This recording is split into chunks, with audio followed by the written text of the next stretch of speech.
whenever I had my accident in 1992, and I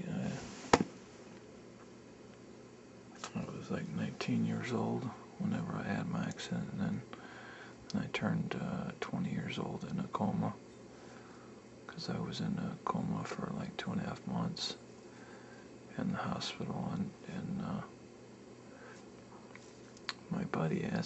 my friend asked me about my physical therapy, or just about physical therapy in general. Well, initially I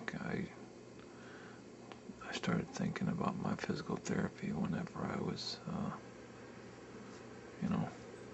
first coming out of the coma.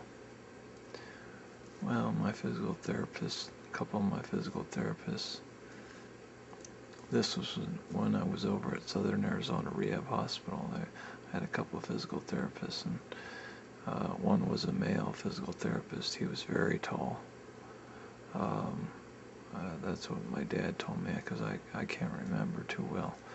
But then I had another physical therapist that she was a lady, and she was a little bit older than me. She's a nice lady. But the physical therapists,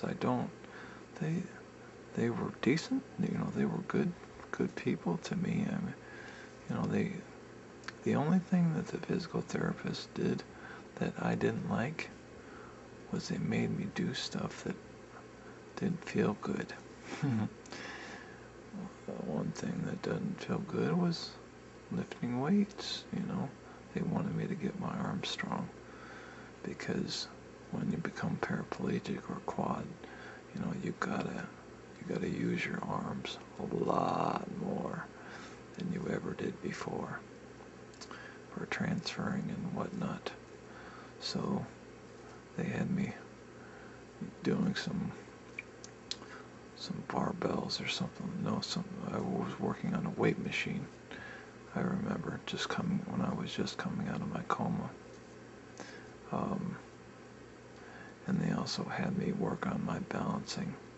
They had me on a little table, that was had a cushion on it, little mat, I guess, and so they had me work on my balance on that table that had a mat on it.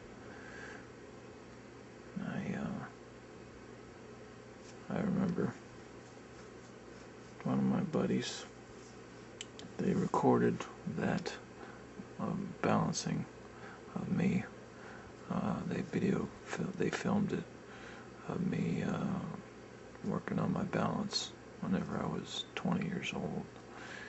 And so it just tripped out my friend, because he was a physical therapist at NAU at the time, and he was in a class, and they were actually showing a recording, or showing the video of me working on my balance. So I was pretty tripped out.